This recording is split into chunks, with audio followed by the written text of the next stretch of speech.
Stop obsessing over these 10 podcasting things. Welcome to the Audacity to Podcast, episode 281.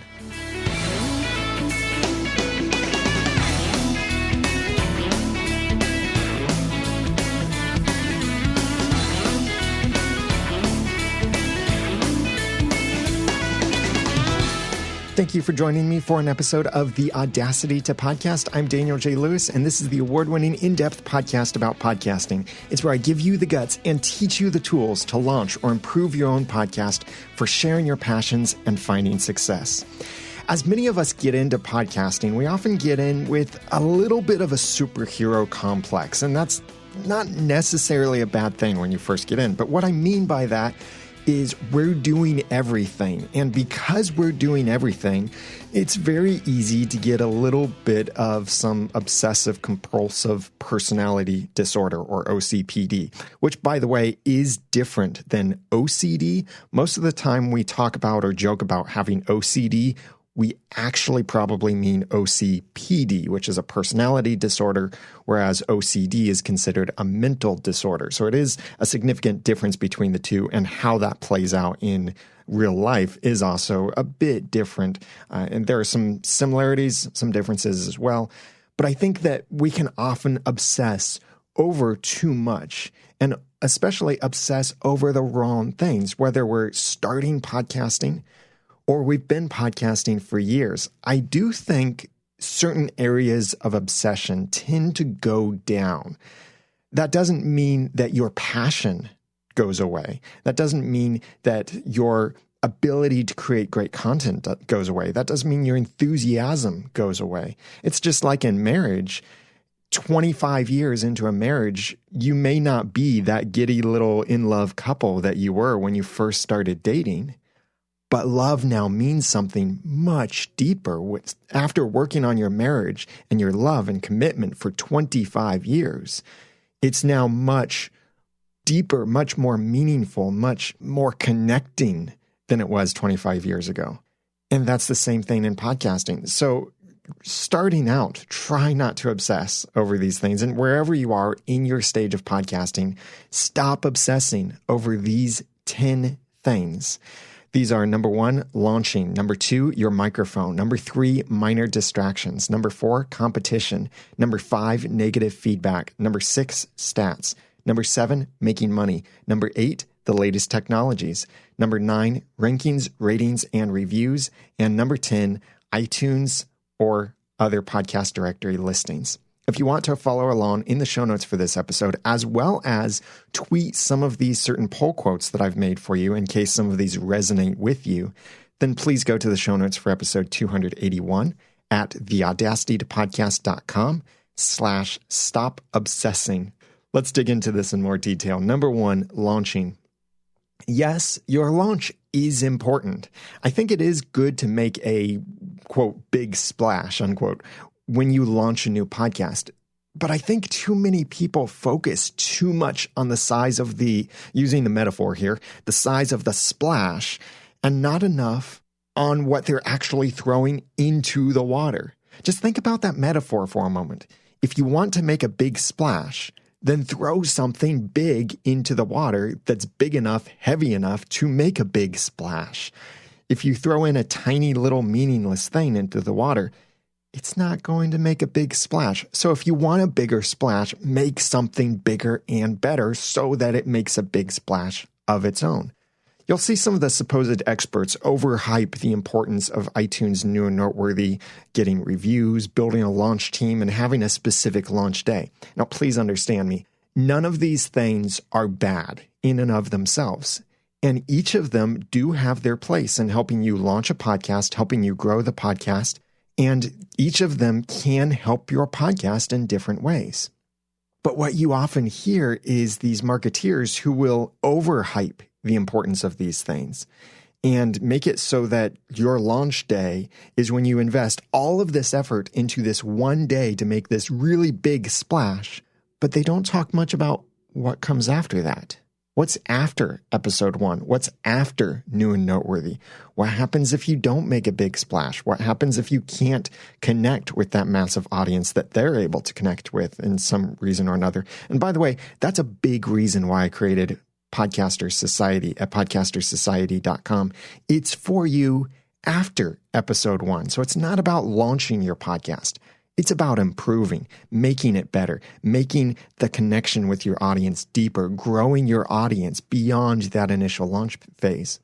But the amount of work that you put into obsessing over all of these launch things, like trying to get into iTunes Noteworthy, building a launch team, building your email list, having a certain number of episodes when you launch, again, all okay, decent things. But when you obsess over those and you put so much time in them, you could be investing your time or wasting your time on the wrong thing. I think that if you took that same amount of time and energy and invested it into going where your ideal audience is and building rapport there with them and creating and fostering relationships, getting to know the community, making better content that will appeal directly to them, I think that will have far bigger returns for the success of your podcast and creating a loyal following than investing all of your time and energy into trying to show up in iTunes New and Noteworthy. If you just want to show up, get Photoshop, Canva, anything like that, take a screenshot, put your cover art there, and it has about the same amount of tangible success and influence over your podcast just to get a screenshot. There are, yes, benefits to some of these launch things, but the main point is stop obsessing over your podcast launch. That's number 1. Number 2, stop obsessing over your podcasting microphone. Quote, I listen to the podcast only because they have a great microphone, unquote. Said no one, ever. At the foundational level, the purpose of a microphone is for people to be able to hear and understand you. Decent and understood is better than perfect and never launched.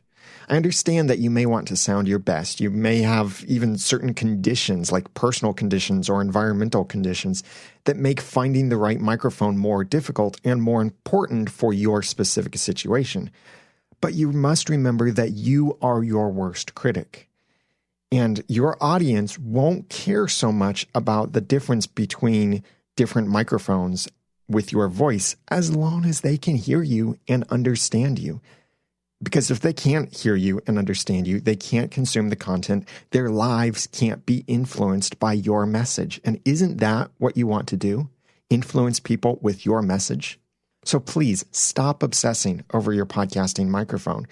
Even a cheap microphone can sound good if you know how to use it and how to edit and process the audio properly. You don't have to have a $500 microphone setup. You could get by with a less expensive microphone and still have just as much impact on the world. That's number 2. Stop obsessing over your podcasting microphone. Number 3, minor distractions. Outside noise, a bump on your microphone, a mispronounced word, or a verbal crutch, these can all be distractions for you or your audience, but they don't have to be distractions. In fact, your audience will probably notice it less than you do, especially if you don't acknowledge it. This was something I learned in playing the piano in public. I've got some piano and music background, and what my teachers would tell me is, if you mess up, don't try and fix it. Just keep going. Because after all, most of the audience may not even know how to read music, let alone how this specific song is supposed to go. And especially today with the way that modern music goes, you can have whatever kind of amount of dissonance in your music and people might still accept it. But that point aside, people may not recognize that you messed up on something. Yes, there are times to fix something so that people get the correct information. Maybe you stated a fact wrongly, and you know you stated it wrongly, so you need to correct yourself. That could be edited, or you may just let your correction remain in the audio, depending on how you want to work on this. But the point is to avoid obsessing over those minor distractions, the stuff that doesn't actually prevent you from being heard or understood. Think of it this way. Holding a crying baby in your arms while you're podcasting is not a minor distraction. That's a major distraction, because when a baby is crying right there next to your microphone, people will not be able to hear and understand you. But the lawnmower outside of your house, outside of your window, while you may hear it and your audience may hear it, emphasis on may hear it, it's probably not preventing them from hearing and understanding your message that you want to share with them. And thus, you might not have to acknowledge it or try to fix it at all. In my new office space, since I moved out of my house for my business and started renting an office space about a year ago now, I do have constant traffic noise outside of my window because I am near a major interstate. And I'm not right next to the interstate. I chose an office location that was as far away as I could be. But I do still get traffic noise. And if I put my microphone right next to the window, and I was using a condenser microphone and an omnidirectional microphone, and I had no treatment whatsoever in my office, yes, you would hear the traffic noise. But you would hear my voice much more prominently over that. Now, even right now, I hear the traffic noise. You don't. Even if I turn off my compressor limiter gate, you would not hear the traffic noise. And even if you did, and there have been a couple times where maybe there's a loud truck that passes by on the interstate and it makes some weird noise that's in the background, it's barely noticeable. I could even run my air conditioner here in my office, which I always turn it off while I'm recording so I get as clean as possible of a recording as I can. But if I was running it, yes, you would hear it in the background. And especially if my compressor limiter gate is having the gate open and close back and forth with that air conditioner, it might be a little more noticeable, but it wouldn't prevent you from hearing and understanding the content. So yes, there are plenty of things you can do to improve the quality of your audio and plenty of ways that you can reduce or maybe even completely eliminate those distractions. But don't make your distraction your audience's distraction. And don't let those minor distractions prevent you from communicating your passion and changing the world with your message. So this is number 3, stop obsessing over minor podcasting distractions. Number 4, competition. No matter your niche, you will have competition at some point. But competitive rivalry is based more in your beliefs than in actual reality. And I've struggled with rivalry many times before, and sometimes I still do today. I would sometimes seethe while listening to a competitor podcast in whatever industry I was in, and being critical about everything they say and how they say it. I would want to go and attack their success. I would want to write nasty iTunes reviews. I would want to expose their flaws and complain about them publicly. This all sounds disgusting, doesn't it? And I totally agree. Those times when I would let the competition turn into rivalry for me, I would get disgusting in my mind with thoughts of how I could beat the competition. Now, I wouldn't act on those things, or for the most part, I wouldn't. But it's still there. There's still that ugliness that sometimes creeps its head into my mind. I have to push that out. And you need to remember, there will always be competition, maybe even copycats, especially if you were first. But obsessing over competition will do nothing to inspire your audience. And instead of letting competition eat away at you, or the thought that rivalry eat away at your success and your passion, look for ways that you can collaborate with your competition. I've done an episode about that before, and I link to that in the show notes for this episode at theaudacitytopodcast.com/stop obsessing. So this is number 4, stop obsessing over podcasting competition. Number 5, negative feedback. If you haven't received negative feedback, wait. You'll get your chance. Don't worry about it. It's coming. Negative feedback can hurt. Yes, it can hurt your pride. It can hurt your feelings. It can even, depending on how you handle that negative feedback, hurt your passions. So first of all, learn how to handle negative feedback. I've done an episode about that previously. It's linked in the show notes for this episode. Sometimes the negativity comes from a negative life. Hateful people write hateful things. Sometimes the negativity comes from someone who isn't your ideal audience anyway. Sometimes the negativity comes from someone you can't win back, no matter how you change. And often the negativity comes from the minority. Now, there may be cases where you get certain negative feedback. And remember, just because they're criticizing something in your podcast doesn't mean it's actually negative, because criticism can be positive. For me to say, hey, you're doing something wrong, or you're hurting people here, or you're doing something unjust, that's not hate. That's actually a form of love to point out the wrongs that someone else is doing. So don't see any kind of criticism as negative, but see it as an opportunity. And it's not worthless, even if it's coming from a minority of your audience. And I'm not saying minority as an ethnic minority or anything like that, but a small portion of your audience that's sending negative feedback. That's not worthless. You can learn great things from it. You can discover weak spots you may not have seen in yourself. But when you obsess over your negative feedback, you're only beating yourself up. Plus, you may be trying to change yourself or your podcast for a very small number of people who, and this might be the kicker for you, may have already left your podcast. So if you change based on their feedback, they may be gone. They may not care about that change. You lost them. You don't have to try to win them back. Instead, improve things for the people you already have. So when you see that feedback that says, oh, this podcast is horrible because such and such, I'm unsubscribing right now. Don't listen to this podcast. Don't try and change for that person. Your podcast wasn't for them anyway. Change for the people you have, your audience that you do reach.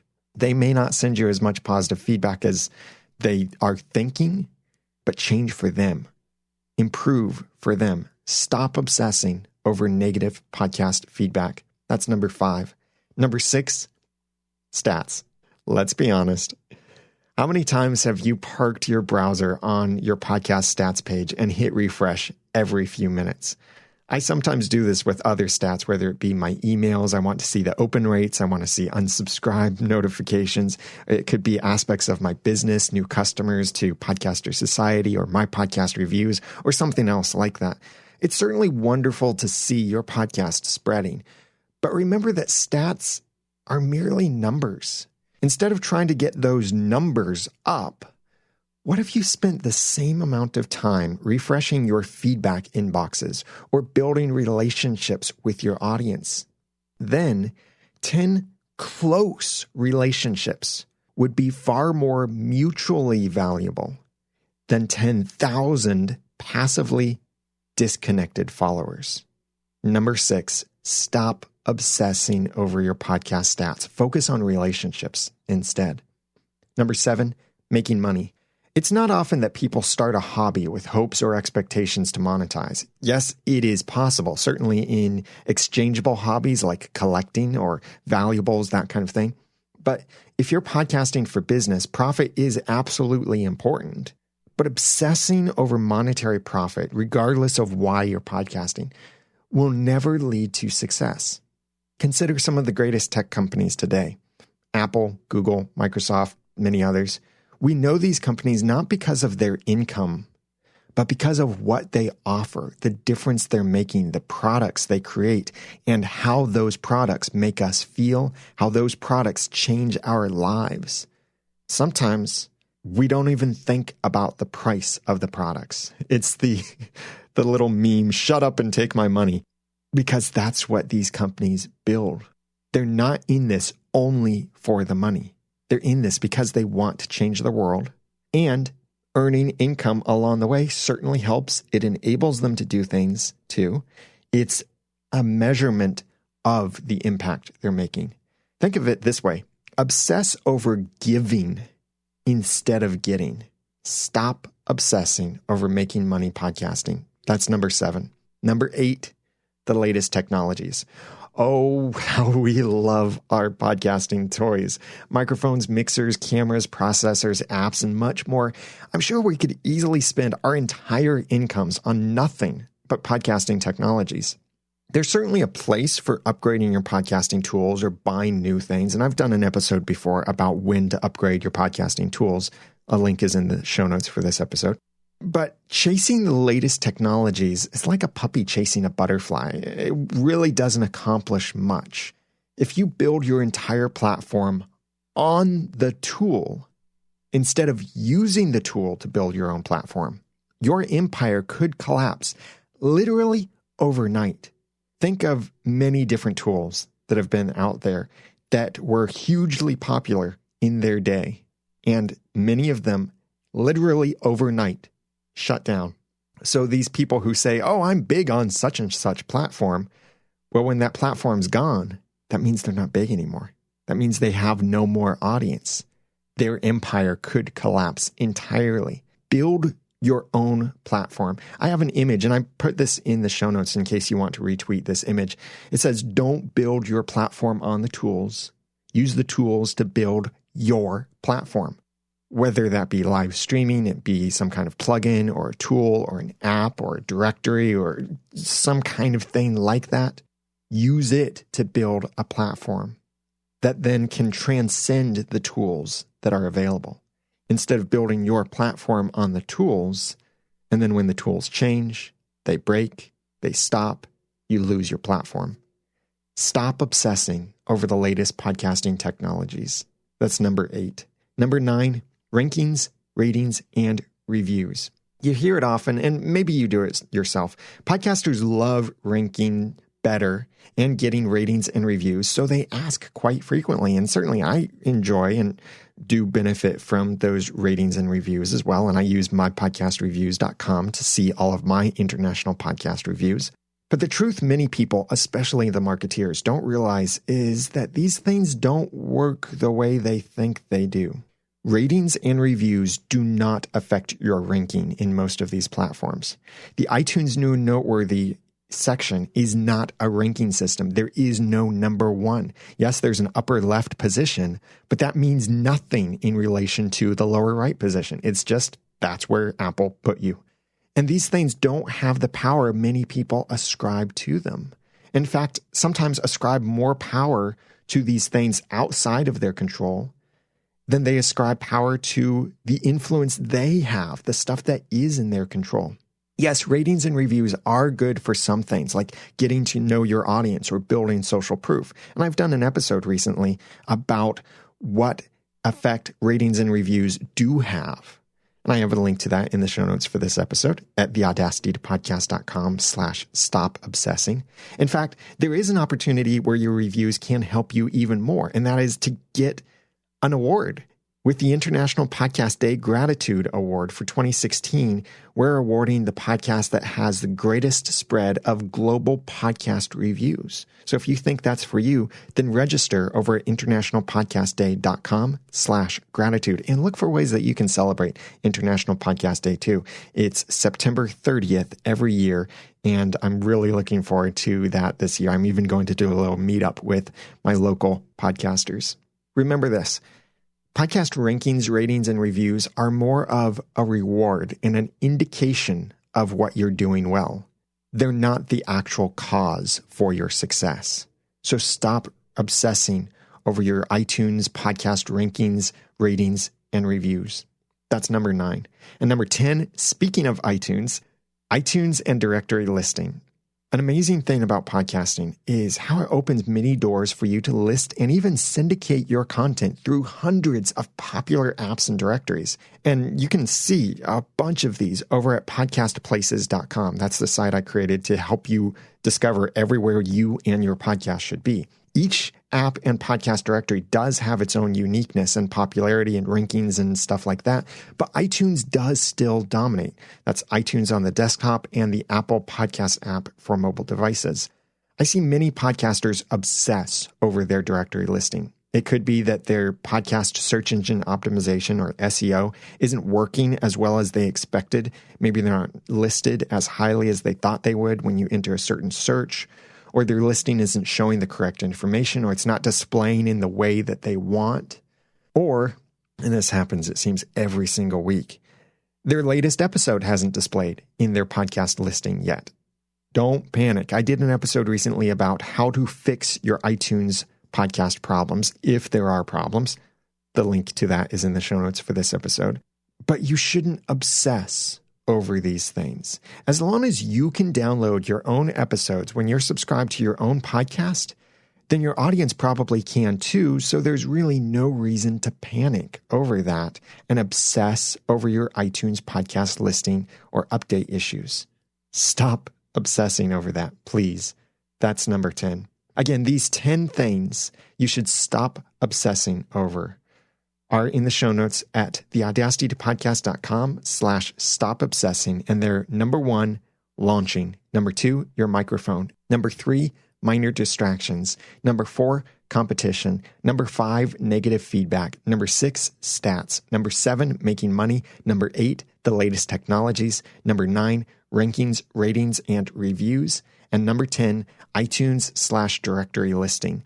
Now, I want to hear from you. What podcasting things have you wrongly obsessed over? Or maybe right now you're struggling and you feel like you're obsessing over the wrong thing. And if you're in that place right now where you are struggling with your podcast, it could be you're obsessing on the wrong things. It could be you think you need to obsess on certain things to grow your podcast that you've already launched. I would love to help you. Now, the way that I've set up to be able to help you and many other podcasters and connect you with other podcasters who are also wanting to grow and improve their podcasts is podcastersociety.com. That's our special membership community that when you join, you get access to all kinds of great tutorials and features and courses and the stuff that'll help you improve your podcast. But what's even more important than those tutorials, and there are some great ones available now, some ones I recently created, like how to make geolocation targeted redirects, like I talked about in the last episode. There's a tutorial for that in Podcaster Society and some other really cool stuff. But besides the tutorials and those resources, the community is where the real value is, connecting with other podcasters who are maybe struggling with the same things you are, or maybe they're simply one step ahead of you and they can share and say, hey, watch out for that step, or here's what I suggest you do on that step. We connect with each other in real time through a private Slack team. So we have real-time communication through our mobile devices, through our desktops, through our browsers. We do weekly webinars. We connect, encourage, and challenge each other. And in fact, this week, we're doing a podcast evaluation of one of the members. And this is something we do each month where a member is randomly selected. They submit an episode. They tell us a little bit about their podcast, what they think they're doing well, where they're struggling, what their goals are for their podcast. And then we listen to an episode they've provided and give them feedback, pointed, direct feedback. And from that, the other podcasters in Podcaster Society also learn. They can realize, oh, I'm making that same mistake. Or, oh, that's working really well for him. I want to try that. Or, oh, she did that thing. I never thought of trying that before. It's a great way to be inspired, to connect with other podcasters. Check it out at podcastersociety.com. And I'd like to hear from you. What things have you obsessed over in podcasting? Comment on the show notes for this episode at theaudacitytopodcast.com/stop obsessing.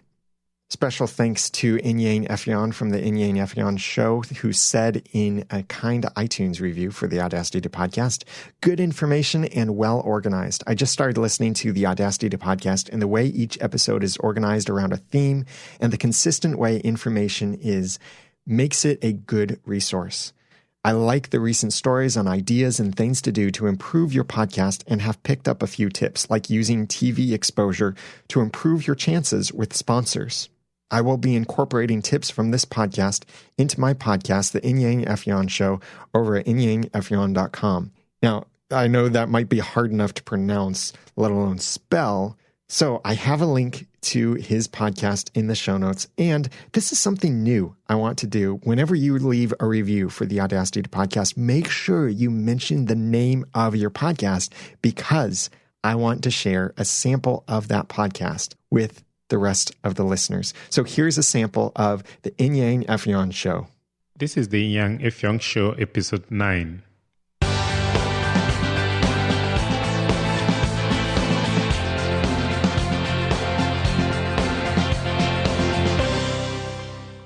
Welcome to the Inyang Efyon Show, the podcast about innovations, events, and the people making it all happen around Nigeria and West Africa. This podcast brings you interviews with people behind the news, the movers at organizations, and commentary on situations and topics. Come right in and let's go on the journey to discover the best Nigeria and West Africa has to offer. I love the impact that they're making with this podcast and highlighting Nigeria and West African things and the influence that this can have to not only share this with that audience and those who are most concerned in that area, but also how this can share messages with the world, what's going on in these places, and changing the world for the better because they're sharing their messages that they are passionate about sharing. So if you're interested, check out that podcast. It's in the show notes for this episode at theaudacitytopodcast.com/stop-obsessing. I was recently on a couple podcasts I want to share with you. On New Media Show with Todd Cochran, we talked about the new IAB podcast metrics guidelines, as well as some other great things about the podcasting industry, and including Overcast now having ads inside of the Overcast app and some of the conditions to that. Also, some advice about your feedback phone number for your podcast, and more that's going on in the podcasting industry. And I was on Podcasters Roundtable recently, and we were talking about podcasting workflow. So check out those links in the show notes for this episode at theaudacitytopodcast.com/stop-obsessing. I'm really excited about what's going on inside of Podcaster Society, and I would love for you to be part of that. Go to podcastersociety.com to join. I highly recommend that you join as an annual member because then that gives you access to extra cool things and some bonuses on top of that. Plus, you get to save a bunch of money too if you join there. Hey, and thanks for contributing to the Messengers podcast documentary. Last I checked, they were at 107% of their flexible goal, and that's the bare minimums they need for this great podcast documentary. I love what they're doing. I'm really looking forward to seeing that at the PodFest US conference in Florida in February 2017. It's some great stuff going into it. Check it out. I have a link in the show notes for this episode at theaudacitytopodcast.com/stop-obsessing. Now that I've given you some of the guts and taught you some of the tools, it's time for you to go launch or improve your own podcast for sharing your passions, finding success, and stop obsessing. I'm Daniel J. Lewis from theaudacitytopodcast.com. Thanks for listening.